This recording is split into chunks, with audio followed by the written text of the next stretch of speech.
Deuxième point à l'ordre du jour, on les prend en sens inverse, c'est ça? C'est Philippe maintenant. Philippe Cordery et Michel Piron sur la proposition de directive relative aux qualifications professionnelles. Voilà, nous allons entendre votre communication, mes chers collègues. Merci, Monsieur le Président. Et avec Michel Piron, donc, on va vous présenter aujourd'hui un point d'étape sur nos travaux et on proposera un rapport plus complet en début d'année prochaine. Mais je voulais d'abord me féliciter de la très bonne coopération que nous avons pu avoir avec Michel Piron et remercier Pauline Lamburger du travail effectué aussi et remercier aussi les rapporteurs du rapport d'après, M. Pueyo et Fromion, de bien avoir voulu accepter de chambouler l'ordre du jour pour des raisons d'agenda de la maison. Le sujet que nous avons aujourd'hui sur la table est un sujet très, très important et essentiel pour ce qui touche à énormément de sujets. La mobilité, effectivement, des travailleurs, mais au-delà de ça, on a touché les questions du droit du travail, à la santé, à la protection des usagers, des patients, du consommateur. Donc il y a énormément de sujets qui viennent se mêler à cette directive. Et donc, bon, ce qui a fait qu'on a pu avoir un bon nombre d'auditions, une mission aussi à Bruxelles pour voir tous les responsables des différents secteurs qui sont concernés par cette directive. Je vais d'abord laisser la parole à Michel Piron qui va donc vous présenter l'état de la directive et l'état des lieux. Et puis donc je reviendrai dans une deuxième partie sur les enjeux de la négociation. Merci, mon cher collègue, Monsieur le Président. Je voudrais aussi m'associer aux remerciements qui ont été prodigués. D'abord à la Commission qui nous a permis cette mission, à mon collègue avec lequel on a parfaitement partagé nos interrogations, à Pauline Lamburger, bien sûr, qui nous a beaucoup aidés, et y compris également aux fonctionnaires européens, enfin je veux dire aux délégués européens plutôt, et à l'un d'entre eux notamment qui nous a parfaitement reçus et préparé surtout les auditions, si vous voulez, nécessaires. Alors bon, on vient de le dire, le sujet c'est la liberté de circulation des travailleurs, qui est une des composantes de la liberté de circulation des personnes et qui se heurte encore à un certain nombre d'obstacles du fait que chaque État conserve le droit de subordonner l'accès d'une profession donnée à une qualification spécifique obtenue généralement sur le territoire national. C'est la raison pour laquelle la directive de 2005 sur la reconnaissance des qualifications professionnelles, qui s'adresse aux travailleurs migrants, vise à favoriser la reconnaissance des qualifications professionnelles afin d'améliorer la mobilité tout en assurant des conditions de formation minimales susceptibles d'assurer la meilleure protection tant des travailleurs que des usagers ou des clients dans les services et dans des domaines aussi sensibles notamment que celui de la santé. Alors, les règles actuellement en vigueur sont en fonction tant de la durée de l'exercice que de la profession exercée. Relativement à la prestation de services temporaires, les choses sont plus souples, tandis que les professions dites sectorielles, c'est-à-dire pour lesquelles les exigences minimales de formation étaient harmonisées au niveau communautaire, bénéficient d'un régime plus simple de reconnaissance automatique des diplômes, tels médecins, dentistes, vétérinaires, on en passe. Or, malgré ce système de reconnaissance des qualifications, la mobilité des travailleurs référencés du moins demeure faible. Les professionnels se déplaçant à l'étranger et bénéficiant de la procédure d'établissement sont très peu nombreux. Sur la période 97-2011, on recense en moyenne 15 600 demandes sur chaque exercice. En 2011, les plus mobiles dans le cadre de cette procédure concernent les enseignants secondaires et les médecins d'ailleurs derrière, je le dis de mémoire, les moins mobiles étant les assistants dentaires. Ces professionnels avaient majoritairement obtenu leur qualification dans 5 pays de l'Union, France, Grèce, Allemagne, Royaume-Uni, Roumanie. De même, 5 pays attractifs concentrent à eux seuls plus de 70% des demandes de reconnaissance de qualifications professionnelles, Royaume-Uni, Belgique, Chypre, Suisse, Suède. Ces chiffres attestent aussi d'une faible mobilité temporaire.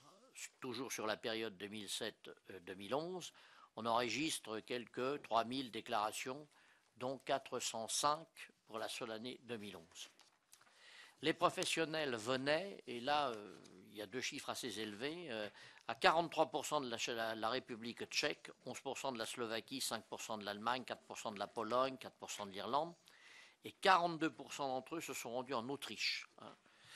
Autrement, Pologne, Royaume-Uni, Danemark ou France pour des pourcentages moindres. Une analyse donc rapide, même de ces chiffres, conduit à 2 remarques. La première, c'est que ces faibles chiffres ne reflètent très probablement qu'une infime partie de la mobilité des travailleurs en Europe. Et il conviendrait d'en préciser les raisons. Pourquoi tant de travailleurs ne font-ils pas reconnaître leur qualification? Est-ce que cela signifie que la directive ne serait pas vraiment très utile? On peut quand même se poser la question. D'autre part, peut-on réellement, dans ces conditions, se fier à toutes les données sur la provenance des travailleurs? Y a-t-il des pays qui ont plus recours que d'autres à la reconnaissance des qualifications, ou le faible recours à cette procédure est-il également réparti dans les pays de l'Union? Prenant acte de cette situation, la Commission européenne a proposé une simplification des règles avec pour objectif de renforcer la mobilité professionnelle et le commerce des services, de répondre à la pénurie de main-d'œuvre qualifiée dans certains secteurs et certains pays, santé, éducation, construction, services aux entreprises, d'offrir plus de possibilités aux demandeurs d'emploi, notamment les plus jeunes, traditionnellement plus mobiles et actuellement fortement touchés par le chômage. Pour cette raison, elle s'est appuyée sur un certain nombre de modifications, dont les principales peuvent être l'introduction d'une carte professionnelle européenne, il s'agit d'un certificat électronique, la mise en place de cadres de formation communs et d'épreuves communes de formation, avec pour objectif d'introduire une plus grande automaticité dans la reconnaissance des qualifications, l'introduction pour les professions réglementées d'un mécanisme de notification à la Commission et d'un système d'évaluation mutuelle. Les États membres seraient alors tenus de fournir une liste de leurs professions réglementées et de justifier leur nécessité. La mise à jour des exigences minimales applicables à certaines professions sectorielles. Il s'agit ainsi de préciser la durée de formation minimale pour les médecins, réduction de 6 à 5 ans pour le socle de base, infirmiers responsables de soins généraux, relèvement de la formation générale requise de 10 à 12 ans, études secondaires et post-bac, sujet bien sûr discuté et pour lesquels l'accord n'est pas unanime, sage-femme, relèvement de la formation générale requise à 12 ans, études secondaires et post-bac, architecte, proposition de système double avec des études à temps plein de 5 ans ou 4 ans plus 2 ans de stage. L'introduction du principe d'accès partiel, sous réserve que l'activité professionnelle puisse être objectivement séparée des autres activités de la profession réglementée, avec des raisons impérieuses d'intérêt général, notamment dans le cas des professions de santé, pour exception possible. L'inclusion de la qualification des notaires dans le champ de la directive, sujet hautement discuté, voire et contesté, la reconnaissance des stages pour les professionnels partiellement qualifiés. Voilà pour l'état des lieux, sans préjuger des enjeux de la négociation actuelle que mon collègue maintenant va vous décrire. Donc oui, donc quels sont actuellement les enjeux de la négociation? Les positions des États membres sont très variées et en fonction des points de la directive, et beaucoup restent en cours de négociation. D'abord sur la carte professionnelle européenne. Comme ça a été dit, le principe de cette carte, c'est de permettre effectivement une harmonisation au niveau européen de la façon dont les qualifications sont évaluées. Le principe de cette carte est aujourd'hui accepté par tous, alors qu'il ne faisait pas consensus au début, mais c'est la question des modalités et de sa mise en place qui demeure, notamment la question de l'autorisation tacite prévue dans le texte, et de la question des délais donc, qui cristallisent les oppositions, et que ce soit la Commission donc, qui l'a proposé ou les rapporteurs, donc Mme Vergnaud pour le Parlement européen et de la rapporteure pour avis, Mme Le Grip, tous les deux sont favorables à ce principe, alors qu'un certain nombre d'États, dont la France, l'Italie, le Royaume-Uni, la Pologne ou encore la Belgique, y sont opposés. Nous, en tant que rapporteurs, estimons qu'il serait important de maintenir ce principe, faute de quoi il n'y aurait pas véritablement d'amélioration de la directive, quitte à porter le délai actuellement prévu à 4 mois, de 4 mois à 6 mois.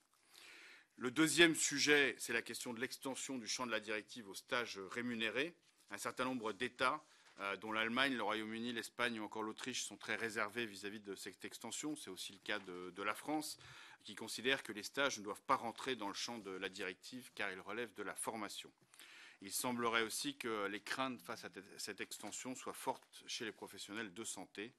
La Commission et le Parlement européen, par contre, y sont de leur côté très attachés et considèrent qu'il s'agit là d'un outil supplémentaire pour permettre la mobilité des jeunes et de lutter contre le chômage qui frappe cette classe d'âge. Nous en avons longuement discuté et réfléchi, et c'est vrai que nous souhaitons creuser un peu plus et consulter un peu plus pour avoir véritablement une position, parce que effectivement, autant la question de la mobilité est importante, autant nous comprenons qu'il peut être difficile de permettre d'avoir des diplômes qui soient validés en faisant un stage à l'étranger sans contrôle des États membres d'origine. Troisième élément, c'est la question de l'accès partiel. Là, le gouvernement français est très réservé sur ce point du fait des risques de perte de lisibilité pour les consommateurs et de morcélisation des professions existantes, notamment pour les professions de santé. L'Allemagne partage cette position, mais d'autres pays comme le Royaume-Uni ou la Pologne y sont favorables et nous partageons là les réserves du gouvernement. Autre sujet, sans doute le plus vaste, c'est la question de l'harmonisation des conditions de formation minimale pour les professions sectorielles. Donc la question de l'harmonisation des conditions de formation minimale pour ces professions, du fait de la diversité de l'existant et les intérêts en jeu, est loin de faire consensus. Comme cela nous a été indiqué, alors que les pays du Sud font le maximum d'efforts pour essayer d'harmoniser vers le haut, l'Allemagne et les Pays-Bas, au contraire, s'accrochent plus fortement à leur position. Et les rapporteurs du texte ont demandé là-dessus un délai de réflexion pour pouvoir aboutir à un consensus sur ces questions. Mais on va prendre profession par profession. D'abord, il y a la question des architectes. La Commission a souhaité actualiser la durée minimale de formation d'architectes qui ne correspond plus à la réalité et a proposé de la porter à 6 ans, 4 années d'études et 2 années de stage rémunérés. L'Espagne, qui voit son secteur du bâtiment sinistré, souhaite que cette durée soit mise à 5 ans et redoute de ne pas être en mesure de pourvoir à l'éventuelle exigence de stage. La France, l'Allemagne, la Roumanie, entre autres, sont réservés et nous partageons cette réserve que le gouvernement français partage également. Sur la profession des sages-femmes, infirmiers, responsables de soins généraux, ces deux professions sont parmi les plus mobiles. Ça a été indiqué, notamment dans les zones frontalières. Les enjeux sont donc importants pour certains pays, dont notamment l'Allemagne. La proposition de directive prévoit là, conformément aux évolutions de ces métiers, que les États membres mettent à niveau le critère d'accès aux formations de ces professions en le faisant passer de 10 années d'enseignement scolaire à 12 années, donc post-bac, ce qui est déjà le cas dans 24 États membres. La profession elle-même, au niveau européen, est favorable à cette évolution qui consacrerait un enrichissement de ses compétences. Il s'agit là d'un grand changement pour certains pays, notamment les pays de l'Est et la Pologne en particulier, qui demandent la régularisation de leurs infirmières déjà formées. L'Allemagne, par contre, est fortement opposée à ce changement, de crainte de voir se créer des pénuries dans un secteur qui connaît déjà des problèmes de recrutement. Et une autre raison est sans doute à chercher dans une répartition différente entre la France et l'Allemagne des tâches entre médecins et infirmiers par rapport à ce qui se pratique dans d'autres pays comme le nôtre, ainsi que des philosophies différentes en matière de reconnaissance académique et professionnelle des métiers. Donc, vos rapporteurs estiment qu'il est souhaitable que la prise en considération de nouvelles exigences de cette profession qu'elle est souhaitable pour la sécurité des patients, mais qu'elle doit s'accompagner d'une réflexion d'ensemble sur la filière santé et notamment d'une redéfinition de la profession d'aide-soignant qui permettrait effectivement d'élever donc le niveau de la profession d'infirmier. Ensuite, il y a le cas des médecins. Donc, concernant cette profession qui est aussi très mobile, la France, tout comme l'Italie, la Belgique ou encore les Pays-Bas, sont opposés à la réduction que propose donc la directive de 6 à 5 ans du socle de base de formation, qui est la durée actuellement en cours au Royaume-Uni et en Irlande. La directive actuelle est ambiguë puisqu'elle indique la nécessité soit de 6 années de formation, soit de 5 500 heures de formation.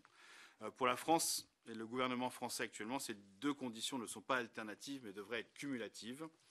Le Royaume-Uni est la première nation importatrice de médecins, sans doute du fait de rémunérations attractives. Et en outre, la question du numerus clausus ne peut être évacuée de ce débat. Vos rapporteurs estiment là-dessus que nous estimons qu'il est légitime de laisser au pays le choix de répartir le volume horaire de 5500 heures, qui est essentiel de garder de formation, sur 5 ou 6 ans, étant donné que les manières des formations sont différentes. Enfin, les notaires. La question des notaires, donc en mai 2011, la CJCE a décidé qu'une condition de nationalité ne peut être imposée aux notaires et estimé, en ce qui concerne l'application de la directive, qu'il n'était pas exclu qu'il puisse exister une obligation de la mise en œuvre de la directive, mais que cette obligation n'était pas suffisamment claire au moment de la procédure d'infraction. Dans sa proposition initiale, la Commission a voulu inclure les notaires dans le champ de la directive, suite à des négociations ensuite tendues entre la Commission, le Parlement et les États opposés à cette inclusion, dont la France, mais aussi des pays comme l'Italie, la Belgique, l'Allemagne, la Pologne notamment. Il a été décidé d'exclure, mais non seulement exclure, mais exclure explicitement les notaires du champ de la directive et de proposer une clause de rendez-vous dans 3 ou 4 ans. Il s'agit là en réalité d'un conflit qui oppose les États de tradition de droit continental où existe une organisation notariale et comparable à la nôtre, et donc les États de tradition de common law où la profession de notaire n'existe pas. Vos rapporteurs partagent entièrement la position du gouvernement. En conclusion, donc la mobilité qui est réelle et qui est nécessaire à organiser est une chance, mais il faut effectivement mieux l'organiser. Et bien qu'il convienne de rester prudent sur certains points qui demeurent à ce jour en négociation, cette proposition de révision nous apparaît comme équilibrée et conforme à un objectif que nous ne pouvons que partager, celui de créer, tout en garantissant tant la protection des travailleurs que celle des usagers ou des clients des professions exercées, de la croissance et des opportunités d'emploi pour tous les citoyens de l'Union et notamment les plus jeunes. Or, renforcer les conditions de la mobilité des jeunes, c'est aussi faciliter leur emploi, mais aussi l'intégration européenne de demain.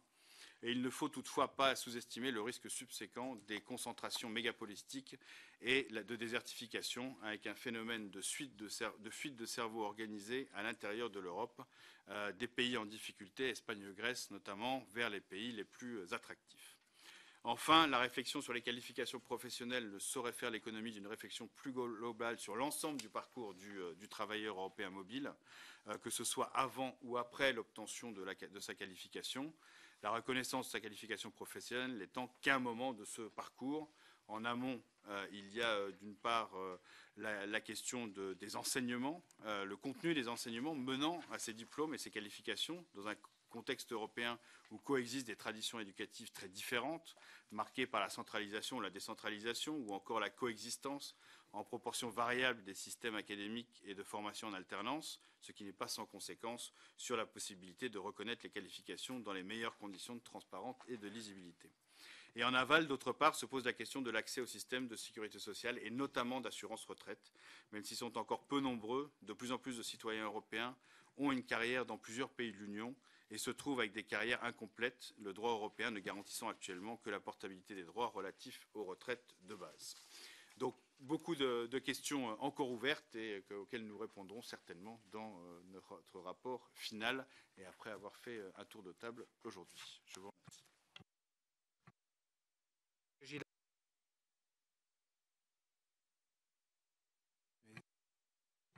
Voilà, c'est bon. Mais qui me semble déjà très complète et je vous en remercie. Il y a deux inscrits pour le moment. On va commencer par Jacques Miard. Monsieur le Président, je vous ai écouté avec intérêt, mais je suis un peu dubitatif. Premièrement, je comprends l'idée de mieux reconnaître les diplômes et qualifications professionnelles. On sait très bien qu'il y a un certain nombre de professions qui sont un peu chasse-gardées, les avocats, parfois les médecins, etc. N'en demeure pas moins qu'on voit nos compatriotes s'expatrier aux États-Unis, des ingénieurs ici, ailleurs. Il n'y a absolument aucun texte de base de reconnaissance. Donc est-ce qu'on n'est pas en train de monter une usine à gaz pour finalement quelque chose qui se fait naturellement et qui est la qualité de la formation qui est dispensée dans un certain nombre de pays? Alors c'est vrai que parfois on peut avoir des doutes sur, on ne va pas citer de nom ou de pays d'origine, mais ce soir dans la presse du soir, il y a un article très intéressant sur les ingénieurs français qui sont achetés à prix d'or sans qu'il y ait aucune directive. Donc la crainte que j'ai dans un texte de ça, indépendamment des querelles de boutique et la volonté de vouloir tout uniformiser, harmoniser, c'est qu'ensuite c'est très difficile à modifier.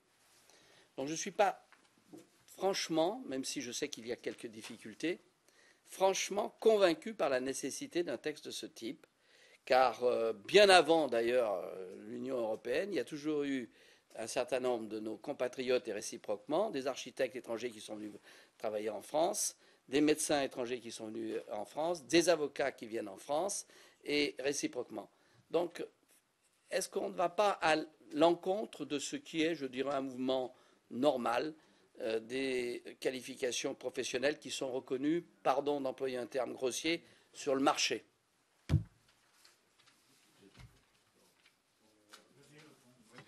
Non, je crois que c'est les... Le marché n'est pas un mot grossier, à condition qu'il soit régulé. Je voulais te le faire dire. À condition qu'il soit régulé, c'est bien ça qu'on veut faire. On est bien d'accord. Voilà. Non, je crois que... Je prends l'exemple des professions médicales, parce que je crois que c'est le plus parlant. Je crois que notre intérêt, c'est effectivement d'assurer une mobilité, mais de protéger le patient. Et à partir du moment où, dans toute l'Europe, il y a effectivement cette mobilité qui est de plus en plus, qui existe de plus en plus, parce que les médecins sont formés aussi de plus en plus, et beaucoup de professions paramédicales maintenant en Belgique, parce que le numerus clausus empêche que tout le monde soit formé en France, par ailleurs. Et donc ce sont des personnes qui reviennent en France avec une qualification étrangère, et qui sont installés. Et donc et cela, je crois que c'est normal qu'il y ait un minimum de formation qui soit exigé pour qu'ils puissent exercer sur les territoires. Et ça se fait pas naturellement. Et on pourrait avoir des risques pour la santé publique s'il y avait des médecins qui étaient pas assez bien formés. Donc je pris cet exemple qui est très parlant. Mais je crois qu'il est effectivement important d'avoir cette facilitation en fait, et cette sécurisation aussi pour que ce soit les patients, les consommateurs ou Je vais faire une réponse un petit peu plus dans le sens du poil. En réalité, d'abord, il ne s'agit pas de complexifier la procédure, c'est même tout le contraire. La directive existe, je le rappelle. Celle de 2005, cette directive elle-même prétendait faire la synthèse de multiples textes antécédents, il faut le savoir. Donc en fait, on est sur une directive dont l'applicabilité, dont on a constaté, et dont on constate que l'applicabilité demeure difficile.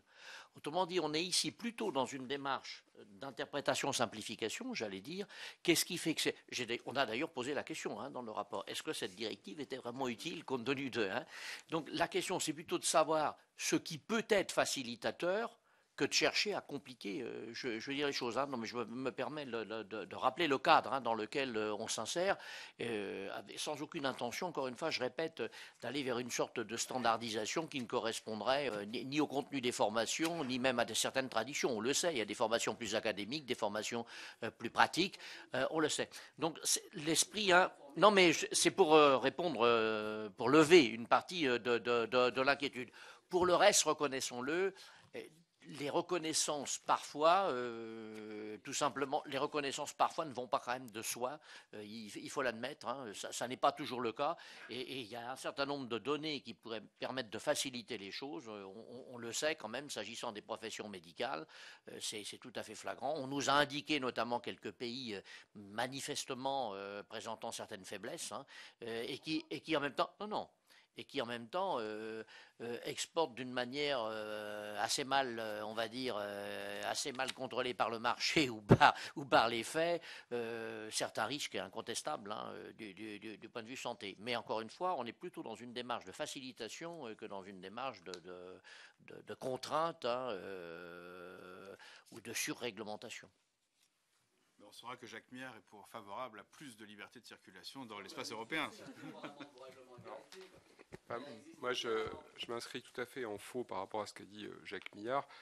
S'il n'y avait pas cette... Alors d'abord, la directive de 2005 et la synthèse, comme l'a dit Michel Piron, d'un ensemble de directives dont les premières datent de 1975. D'abord dans le domaine médical, mais aussi la synthèse de la jurisprudence de la Cour, parce qu'il ne faut pas oublier qu'il y a derrière tout cela des articles du traité qui sont d'applicabilité directe. Et de toute façon, qu'il y ait ou non la directive, la mobilité existe. Et il y a d'ailleurs des cas qui ont été traités par la Cour de justice et qui ont permis la mobilité alors qu'on ne pouvait pas bénéficier des textes et des directives spécifiques. Ça, c'est une première chose. Ensuite, on ne peut pas nier que ces directives soient utiles. Moi, j'ai deux dossiers en tête de personnes qui ont été formées à un très haut niveau dans des pays qui sont extérieurs à l'Union européenne et qui n'ont pas réussi à s'insérer sur le marché du travail en France parce qu'ils n'ont pas réussi à faire reconnaître leur diplôme. Et on a tous en tête des cas équivalents. Et là, on voit bien la différence entre celui qui a la chance d'être ressortissant européen et qui peut bénéficier du traité des directives, et puis ceux qui n'ont pas cette chance. Et je tiens à la disposition de ceux qui en douteraient. Certains de ces dossiers, c'est très, très éclairant et très, très édifiant. Cela étant dit, donc cette directive de 2005, alors moi j'ai toujours été un peu sur le recul par rapport à la démarche de 2005 qui a consisté à mettre dans un seul texte une dizaine de directives sectorielles, plus 3 directives de reconnaissance générale, plus la codification de la jurisprudence. Une espèce de machin énorme qu'on a encore, on voit bien, beaucoup de mal à appréhender dans son ensemble. Parce que est-ce qu'on a eu raison d'agir de la sorte? J'en suis pas convaincu. Mais bon, la directive 2005 existe. Il faut aujourd'hui la retravailler et l'améliorer, comme vous l'avez dit. Et moi, je veux vous remercier pour votre travail, parce que c'est un travail très précis. Effectivement, c'est un rapport d'étape, c'est presque un rapport définitif. En tous les cas, c'est extrêmement intéressant, extrêmement éclairant. Alors, simplement, deux ou trois questions ou remarques. La première, c'est qu'il y a malgré tout, après avoir dit tout le bien que je pensais de ces textes et de leur nécessité, il y a quand même des dangers et des remarques à faire. La première, c'est qu'il y a des risques de détournement. Le premier, on voit bien qu'il y a des jeunes qui, par exemple, en France, ont des difficultés à se former ou à rentrer, par exemple, dans nos facultés de médecine ou qui veulent devenir vétérinaires et qui vont se former ailleurs pour ensuite revenir en France. Alors, c'est à la fois une bonne chose et en même temps, ça peut aussi être une mauvaise chose. Il y a des stratégies. Il y a la Belgique, il y a la Roumanie aussi. Il faut savoir qu'il y a carrément aujourd'hui, par exemple, en Roumanie, des établissements d'enseignement supérieur qui se sont organisés pour accueillir des jeunes Français. Alors, ça pose des questions aussi d'ailleurs sur notre capacité en France à ouvrir suffisamment de place à nos jeunes qui veulent se former en France. Mais là, il y a quand même un point important. Je ne sais pas si vous y êtes intéressé, si la Commission en a parlé, et si dans le cadre de cette directive, cette difficulté est abordée ou non. Ensuite, il y a aussi d'autres risques de détournement, mais qui sont bien plus graves. On le voit par exemple avec les transporteurs routiers, mais on pourrait l'imaginer dans beaucoup d'autres domaines. C'est-à-dire qu'en fait, il y a un danger à permettre la mobilité des professionnels quand on n'a pas harmonisé un minimum les règles qui s'appliquent à ces professionnels, notamment les règles qui conduisent concernant leur formation. Ça, c'est notamment dans le cadre de la santé, où là, il y a ou de la protection des consommateurs. Puis il y a un danger aussi à favoriser la mobilité quand en arrière-plan, on n'a pas non plus suffisamment harmonisé, fait converger les règles. Parce que vous savez, des professionnels qui se déplacent dans le cadre de la liberté d'établissement et la prestation de services, il peut y avoir une véritable déstabilisation des professionnels nationaux pour lesquels on exige des règles beaucoup plus strictes dans l'accès aux professions et dans l'organisation des métiers. Les transporteurs, la France était vraiment dans le domaine du transport routier en tête.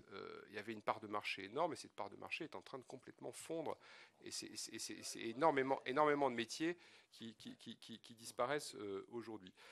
Un autre risque de détournement, enfin moi je suis quand même méfiant à l'égard de la carte professionnelle, en tous les cas son caractère automatique, et puis alors encore plus à l'égard de l'idée d'un accès partiel à telle ou telle partie de la profession.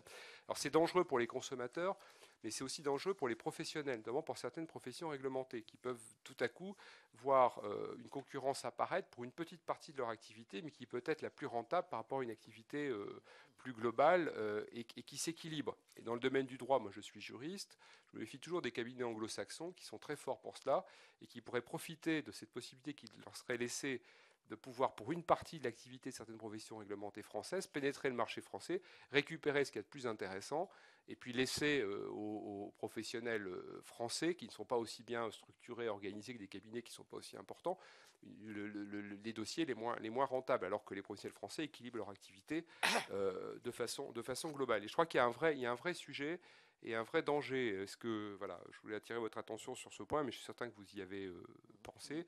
Puis en ce qui concerne les notaires, c'est vrai que la Cour de justice a fait sauter la question de la condition de la nationalité. la question pourrait être posée d'ailleurs pour d'autres professions pour lesquelles on a encore maintenu la conditionnalité, mais elles sont de moins en moins nombreuses. On se demande d'ailleurs s'il y a une profession qui peut encore mériter d'ailleurs de bénéficier de l'article 45 du traité et de la condition de la nationalité. S'agissant en tous les cas des professions libérales, mais est-ce qu'on ne devrait pas travailler, pour ce qui est des notaires, à une directive spécifique, puisqu'en fait, on voit bien que dans la directive 2005, on a des règles générales et des règles spécifiques qui cohabitent. Est-ce qu'on peut vraiment appliquer les règles générales à la profession de notaire? Est-ce qu'on n'aurait pas intérêt à faire comme pour les infirmiers, comme pour les architectes, comme pour les médecins, comme pour les avocats? Les avocats, il y a 2 directives. D'ailleurs, ils ne sont pas dans la directive 2005. Ils sont à côté. Il y a une directive de 77 sur la libre prestation de services et une directive de 98 sur la liberté d'établissement. Est-ce qu'on n'aurait pas intérêt plutôt, est-ce que la France n'aurait pas intérêt à plaider en faveur d'une directive propre et spécifique pour les notaires, plutôt que de leur appliquer le régime général qui ne semble pas aujourd'hui adapté? Ça a été fait encore il n'y a pas très longtemps, en 98, pour les avocats, donc ce n'est pas quelque chose d'impossible. Et on voit bien qu'on peut voir coexister dans le cadre de la directive de 2005 à la fois des directives, des dispositions générales et des dispositions spécifiques. Et l'activité notaire est un métier quand même très particulier qui mériterait, selon moi, une directive particulière, en tous les cas des règles particulières. Voilà quelques remarques que je voulais faire. On vous remercie encore pour votre travail.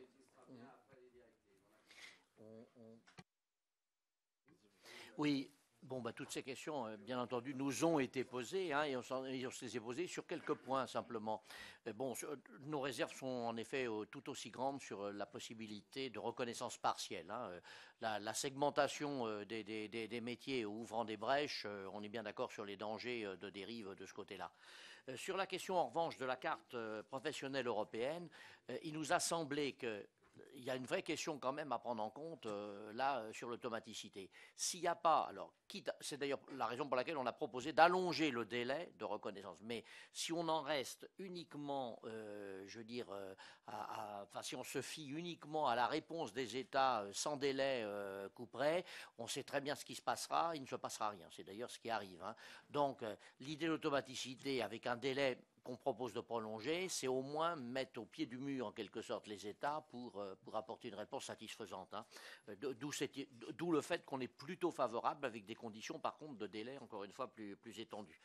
Sur la question très difficile, très difficile, en effet, de la question des reconnaissances de capacités professionnelles, disons-le, on sait bien qu'encore une fois, il y a notamment une différence énorme entre l'Allemagne, par exemple, dans ses contenus de formation, qui a plutôt une démarche très pragmatique, on le sait, entre l'Allemagne, par exemple, et un pays comme le nôtre, qui a privilégié probablement à l'excès dans certains domaines les formations académiques. Je rappelle quand même, je ne suis pas sûr qu'il y ait tellement de pays, si vous voulez, qui reconnaissent le métier de technicien de surface, pour prendre un exemple d'appellation, si vous voulez, qui nous est tout à fait propre. Qui reconnaissent le métier sûrement, mais le statut, j'en suis pas certain.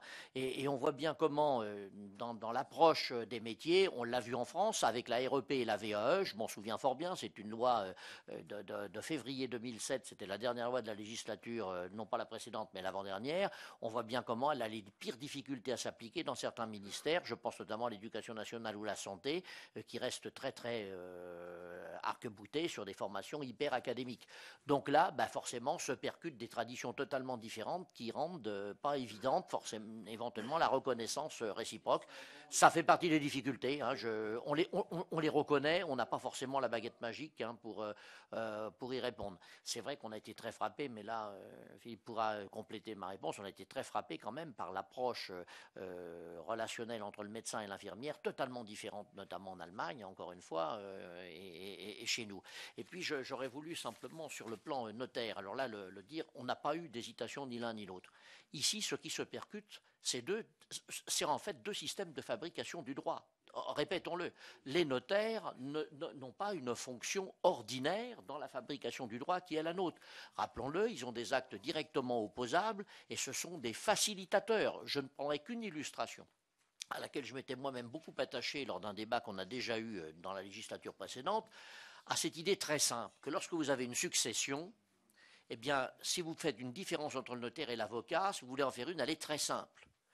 Dans un cas, l'un a tout intérêt, je dis bien indépendamment de son métier ou de sa fonction, l'un a tout intérêt à la querelle pour plaider, L'autre a tout intérêt, au contraire, à la médiation et à la facilitation pour conclure. Demandez-vous quel est celui qui a le plus intérêt à être un facilitateur et celui qui a le plus intérêt à être un plaideur. Et à partir de là, vous voyez bien qu'on est véritablement sur des sujets de fabrication du droit et des règles qui sont quand même assez fondamentaux. Donc là, nous, on est très, très... Alors ensuite, effectivement, est-ce que... Non, mais je n'ai pas pris pour une objection l'observation que tu as faite. Je la prends comme une interrogation, mais à manipuler avec une extrême précaution. Et c'est vrai que l'ordre des notaires qu'on a entendu est très soucieux de ne pas mettre la main dans un engrenage qui l'emmènerait au-delà de ce qu'il souhaite. Voilà. Le système, oui, j'ajouterais que le système français ou latin étant un système aujourd'hui extraordinairement séduisant, me semble-t-il, pour des États continents, notamment en Asie. Ce qui n'est pas rien. La question, moi je suis archi convaincu, de toute façon c'est lié notamment au droit de la preuve dans chacun des États membres qui n'a absolument rien à voir. On est bien d'accord entre les pays de tradition anglo-saxonne et les pays de tradition romano-germanique. Mais la question c'est de savoir comment on défend ces professions. Aujourd'hui, depuis 20 ans, on les défend très mal. C'est-à-dire qu'on construit des lignes maginaux, on est très fort pour ça en France, mais ça n'empêche rien. Lors des débats sur la directive service, les notaires se sont battus pour être exclus de la directive service. C'est allé très loin. La France a fait des concessions. Elle est allée, enfin voilà, elle ne s'est pas grandie franchement dans ce débat pour obtenir à l'arraché cette concession. Et je me souviens d'avoir rencontré les responsables de la profession notariale tout de suite après qui brandissaient le drapeau de la victoire.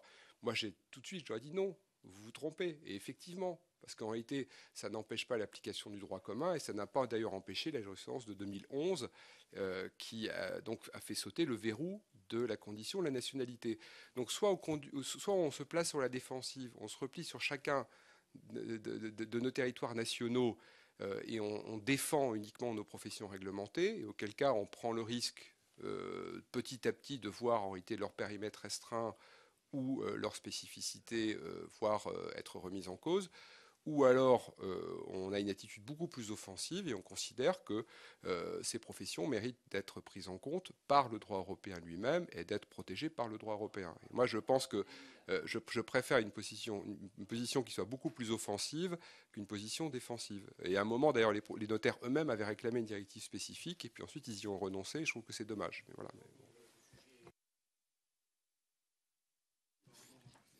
À Philippe. Oui, sur la question des notaires, je ne suis pas sûr qu'il n'y ait pas plus de risques à avoir une directive sur les notaires que de ne pas en avoir. Parce que on sait quand on ouvre un débat comme ça, on ne sait jamais où on peut aboutir. Et je crois que justement, s'il y a une profession qui n'est pas ouverte, je dirais, à la nationalité, c'est quand même l'administration, et que les notaires agissent en délégation de service public. Donc, ils agissent au nom de l'État. Et c'est pourtant, il n'y a pourtant pas de concurrence entre notaires pour tout ce qui est acte, parce que toute leur activité de conseil n'est pas sujet à rémunération. Donc, ceux qui veulent parler demandent la parole, parce que ce ne sera pas enregistré si vous parlez sans micro. Voilà, donc nous on pense vraiment qu'il faut rester ferme là-dessus. Après, ça peut être un autre débat à soulever, mais en tous les cas, pour cette directive de l'exclusion explicite des notaires me paraît essentiel. Juste sur deux autres points rapidement, sur la carte professionnelle et sur l'automaticité. Je voudrais juste donner un exemple là-dessus qui est concret. Je crois que ce que Michel Piron a dit est essentiel. Ce qu'on veut, c'est surtout pas enlever la possibilité aux États bien sûr de donner leur avis négatif, mais simplement de mettre une pression en temps, faute de quoi il y a une risque de ne pas avoir de reconnaissance.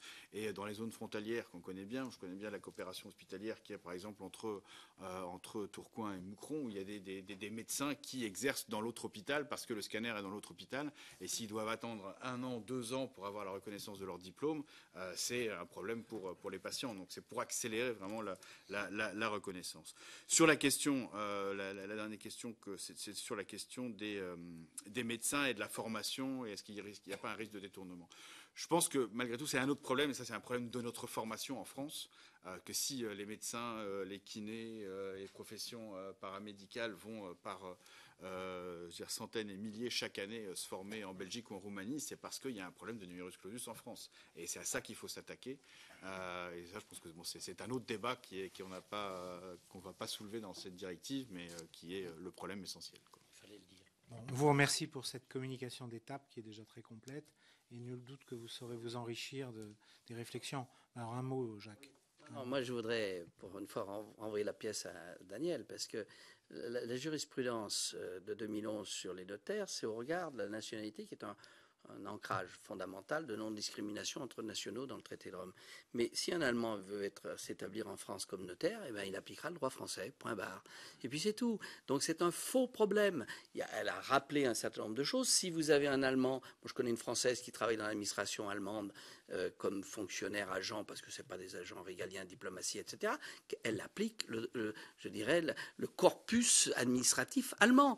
Donc on est en train de tout mélanger, là, mon cher Daniel. Mais non, mais je suis désolé, c'est ça, la jurisprudence, c'est la non-discrimination en regard de la nationalité, sauf pour les diplomates, les préfets ou des choses comme ça, ou voire les policiers. Et encore, pas tous les policiers. Pas tous les policiers.